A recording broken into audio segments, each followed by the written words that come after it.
හරිම සුමුදුයි.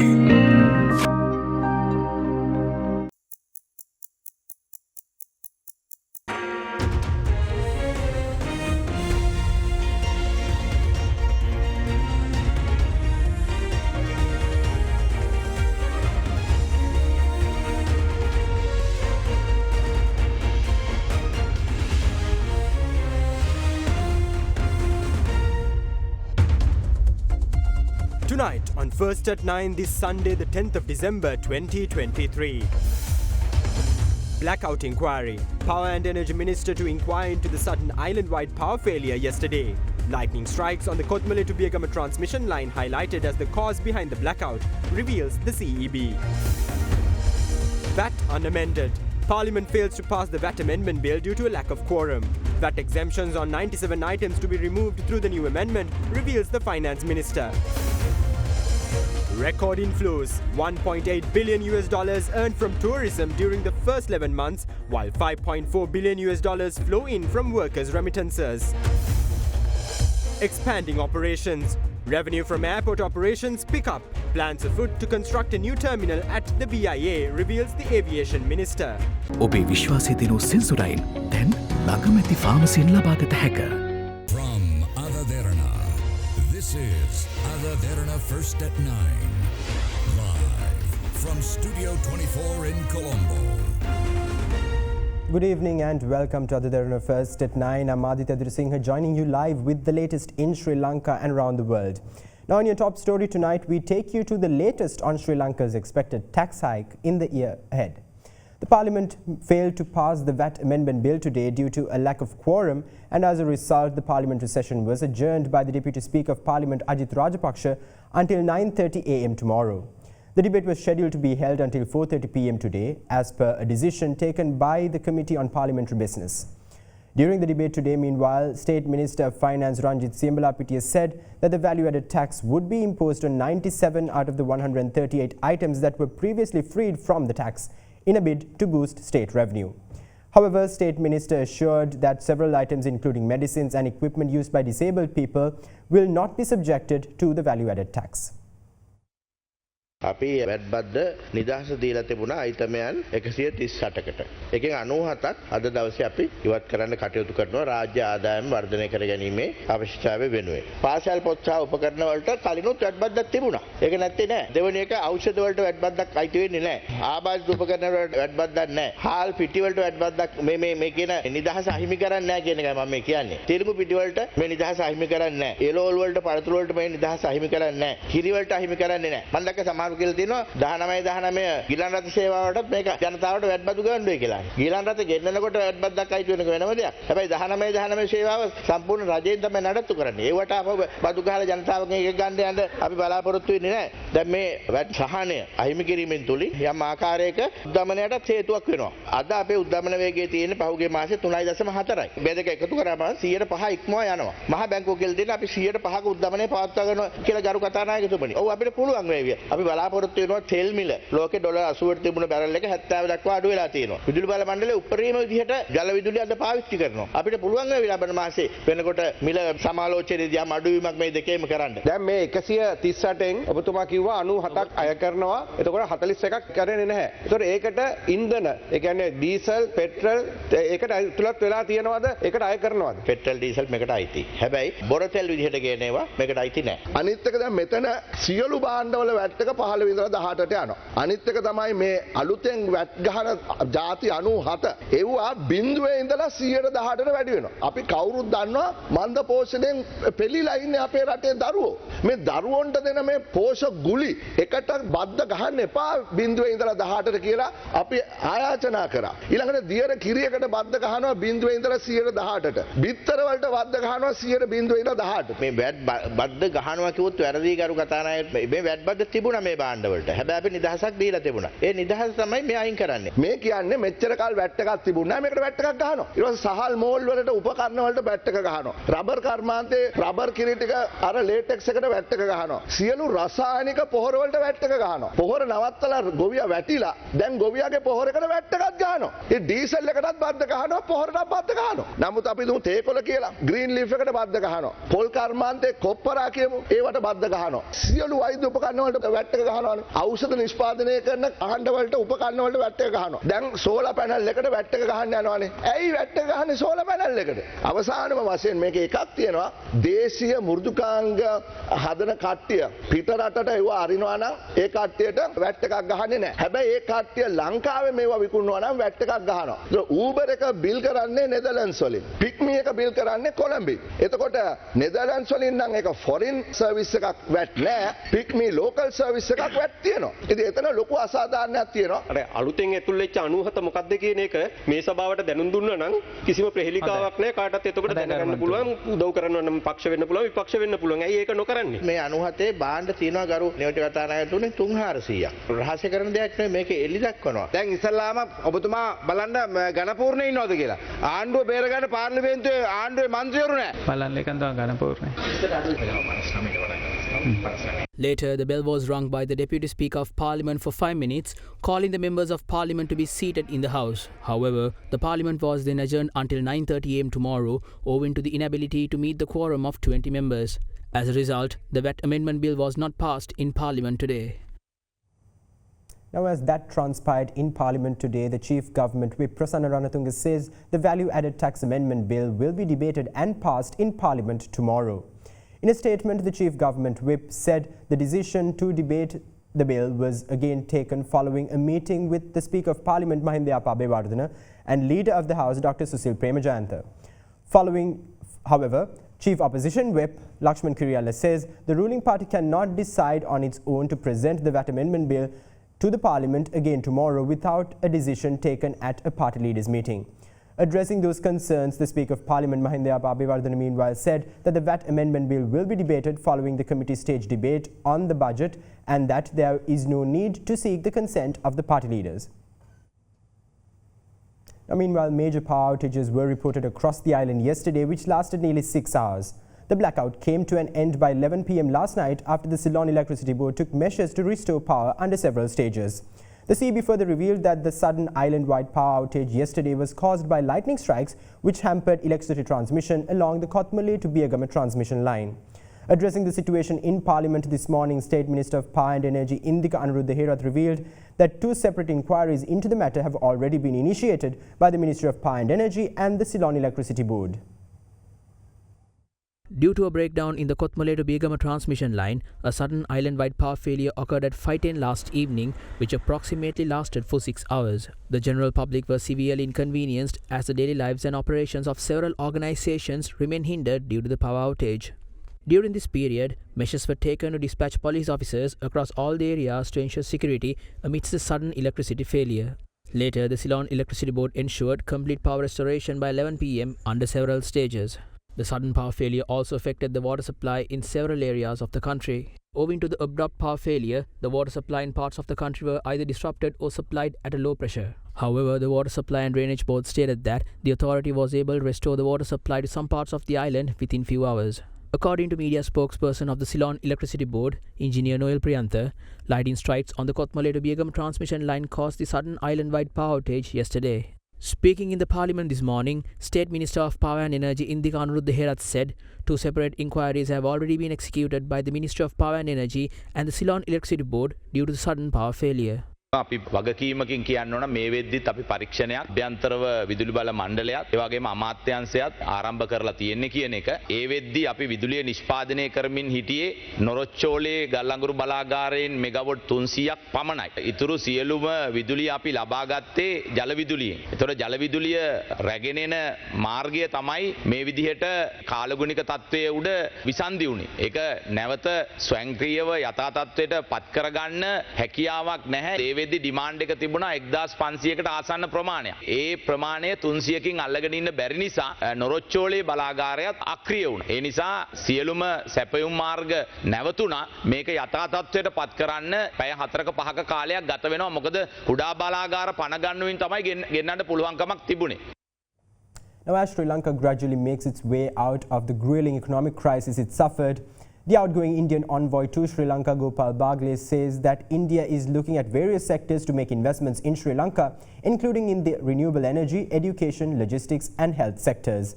Joining at Hyde Park with Indivari Amwatha recently, the Indian High Commissioner further revealed that key agreements, including the agreement of the Colombo Port's West Terminal Development Project and the Economic and Technology Cooperation Agreement, are expected to be finalized by the end of next year.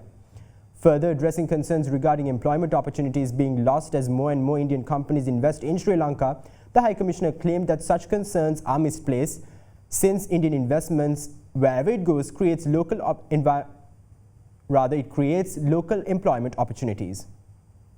What kind of role can India play improving the north and east that was ravaged for 3 decades due to war? Developing more connectivity with the north and the east will benefit the region and the country as a whole. Second, identifying sectors such as agriculture and developing services sectors such as information technology, that is very important. At the same time, education at multiple levels, primary as well as school level, and higher education also. The Government of India had announced special packages for the north and the east recently, and we are implementing them. They focus primarily on these areas. The concern among the private sector, whether larger Indian corporations which have a footprint in the globe or competing globally will be larger, and these private companies wouldn't have space to stand, and the kind of professional jobs that will be wiped out. I would say that this concern is completely misplaced for a simple reason, that the Indian investment, wherever it goes, it creates local jobs.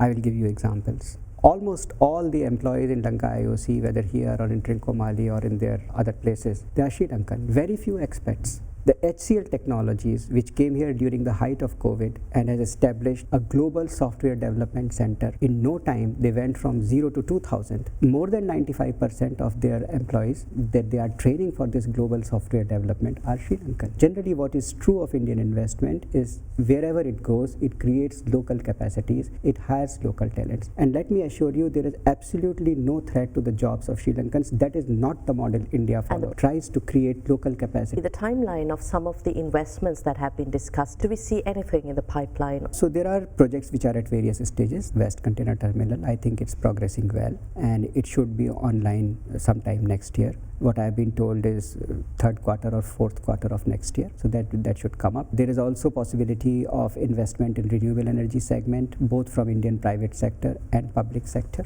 and health, infrastructure, logistics, shipping, education, and also information technology. These are the areas where we are focused. Apart from the larger Indian names, I think the real opportunities is for the what we call the MSMEs. There is great opportunity for our youth to collaborate, for our MSMEs to collaborate.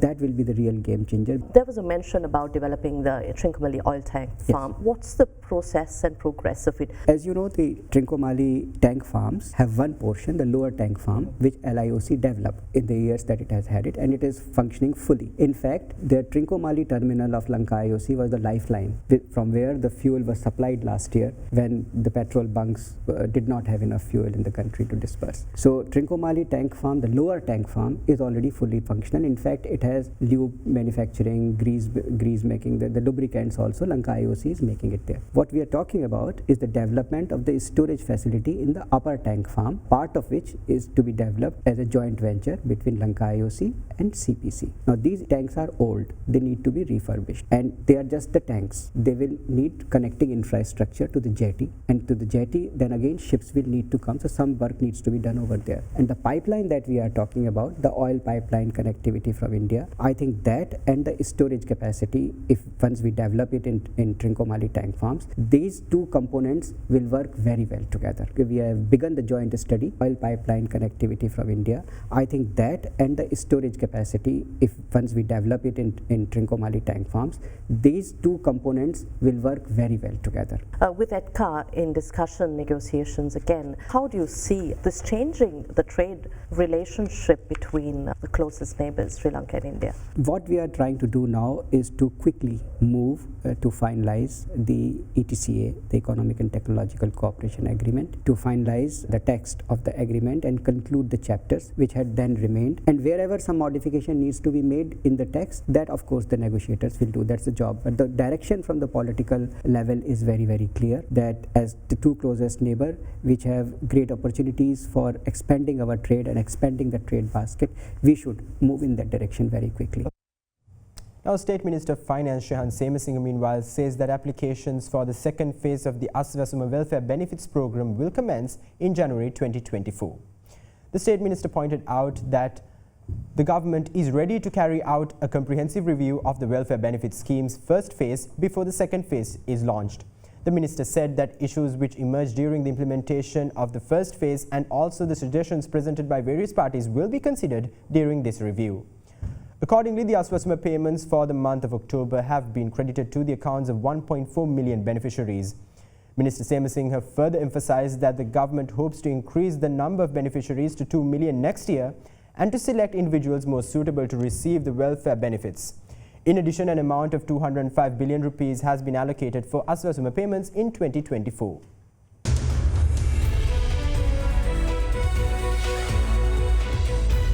Now, tourism earnings of the country increased to $205.3 million in November, marking a twofold increase from the same value reported during the same period last year. According to the Central Bank of Sri Lanka, the country has earned $1.8 billion from tourism between the periods of January to November this year. The month of November witnessed an increase in the number of tourist arrivals as the island welcomed 151,496 tourists, the highest since the beginning of the year 2023. The highest number of tourists were reported from India, amounting to a total of 30,339. Russians were the next on the list, with a total of 24,912 tourists visiting the island, while another 12,331 tourist arrivals were recorded from Germany. Meanwhile, as per the reports of the Sri Lanka Tourism Development Authority, the cumulative tourist arrivals recorded by the country during the first 11 months of the year stands at 1.27 million. Furthermore, according to the latest reports of the Central Bank of Sri Lanka, the income generated from tourism since the beginning of this year to the end of November reached $1.8 billion. This marks a 78.3% hike from the consecutive period in 2022.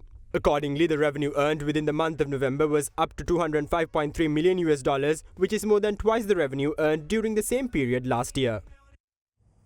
Now, as Sri Lanka's tourism picks up, Minister of Ports, Shipping and Aviation Nima Siripala de Silva reveals that the Ratmalana, Mattala and Palali airports have recorded growth in revenues.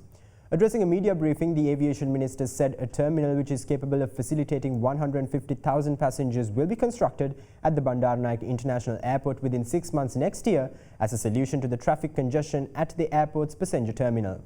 The minister said 6 billion rupees in government funding will be spent on the construction of the terminal.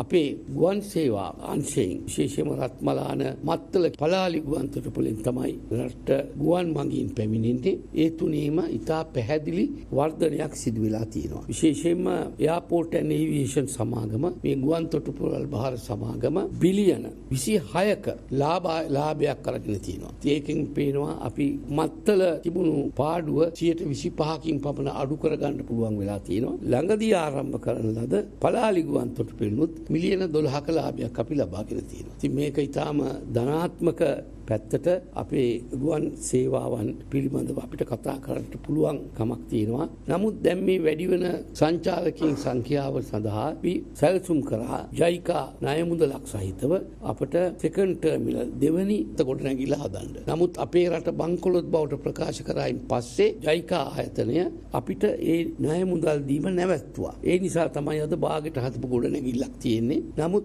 ජයිකා ආයතනය සෑම විටම පොරොන්දු වෙලා තියෙනවා ණය ප්‍රතිව්‍යුහගතකරණය අවසන් වුවාම ඔවුන් නැවතත් ඒ ණය දීමේ ක්‍රියාවලිය බලාත්මක කරනවා කියලා. එතකොට අපිට දෙවෙනි පර්යාන්තයත් අපිට හදා ගන්න පුළුවන්. එතකොට අපිට මේ ගුවන් තොටුපළේ තියෙන තදබදය අඩු කරනවා පමණක් නෙවෙයි අපි බලාපොරොත්තු වන මගී සංඛ්‍යාවට අවශ්‍ය පහසුකම් සලසා දීමට පුළුවන් වෙනවා. නමුත් අපි එතකම් බලාපොරොත්තු ඉන්නේ නැහැ. මේ තියෙන තදබදය ඉතා ඉක්මනින් සහනයක් සලසා දීම සඳහා අපි තවත් මගින් 1,50,000ක් විතර එකමඩේට් කරන්න පුළුවන් ඉන්න පුළුවන් පර්යාන්තයක් අපි මාස 6ක් ඇතුළත සෑදීමට අපි බිලියන 6ක මුදලක් දැන් අපි වෙන් කළා. ඒ සඳහා ටෙන්ඩර් කඳවලා තියෙනවා. එය ජනවාරි මාසයේ 15 වෙනිදා විතර වෙනකොට ඒ ටෙන්ඩර් එක අවසන් වෙනවා. අපි හිතනවා පෙබරවාරි මැද වෙනකොට අපිට හි ප්‍රදානය කරලා පෙබරවාරි වල ඉඳන් මාස 6ක් ඇතුළතදී තවත් චෙකින් කවුන්ටර්ස් 30ක් අපිට ලබා දෙන්න පුළුවන් වෙයි. එතකොට මේ තදබදයට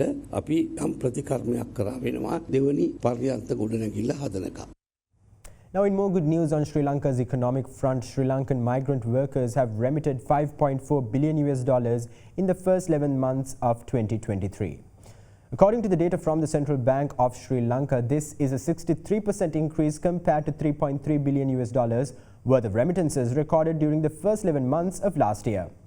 Further, the central bank highlighted that the migrant workers remitted $537.3 million in November this year. This figure is a 40% increase compared to the $384.4 million worth of foreign remittances from the same month last year.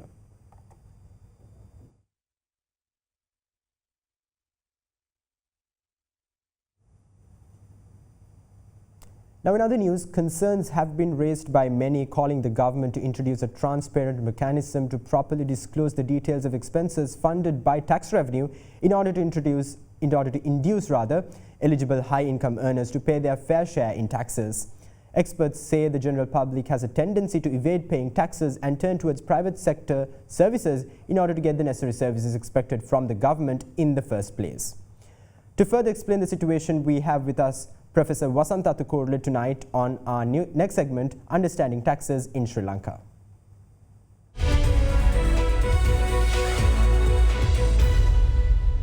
There are so many aspects that government is not considering. One is the tax on various properties, or we call it tax on the ownership, right? What you are own actually, land or whatever the things, right? But this tax will be implemented by 2025. I think that's what government planned. That is very good. That is the positive things that I am saying. We need to consider about the people's, asset, whatever asset they own. Then there should be a tax on those assets. And also tax administration is very inefficient at the moment. Tax administration, you need to use the high tech. Very good technology is available to handle these things. You don't need to do it manually. There are so many, technologies available in the world. We should use these technologies to administer for the tax administration. That is very important. It will increase the efficiency in the tax system. And finally, we need to think about for what government is using this tax money, right? Most probably, if government is using tax money for their own benefit, that's been benefit of the politician, benefit of the president or ministers to cover up their unnecessary expenditure, then people don't want to pay tax. People expect some benefit when they are paying tax. They are paying. This is a kind of social control. People are paying tax. In return, the government should provide some benefit to people. If government is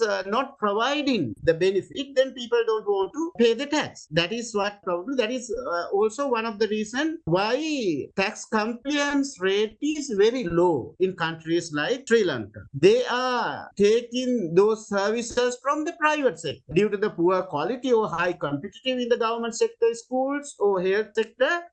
People are using private sector health services, private sector schools for their kids. Then they are thinking that why we should pay for the government, right? It's useless paying taxes to the government. Now that is why when people are paying tax in returns, government also has a huge responsibility to make use of those money to provide maximum benefit to the society or people in the country.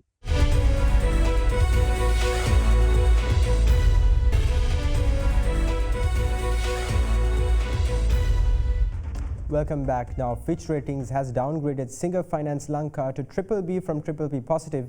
The agency justified this decision by highlighting that the rating reflects the weakening ability of its parent company Singer PLC to provide support. Meanwhile, Ceylon Printers and Paragon Ceylon have appointed new directors to their respective boards. With that, let's take a look at a corporate news segment for the day.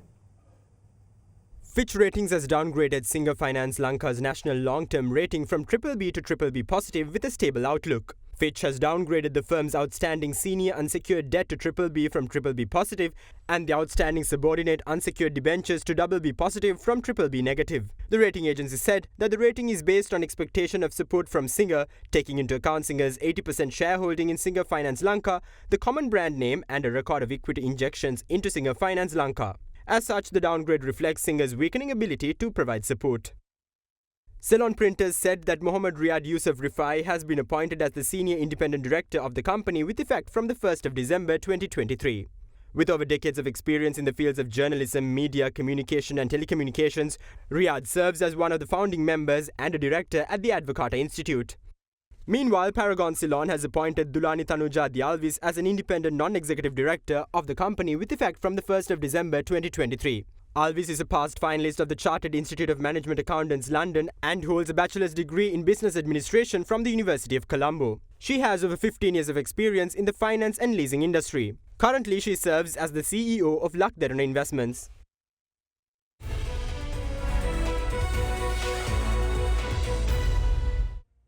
And with that, we wrap up tonight's edition of AdaDerana First at 9. Stay in touch with us on www.adaderana.lk for the latest developments around the clock. Thank you. Have a great night.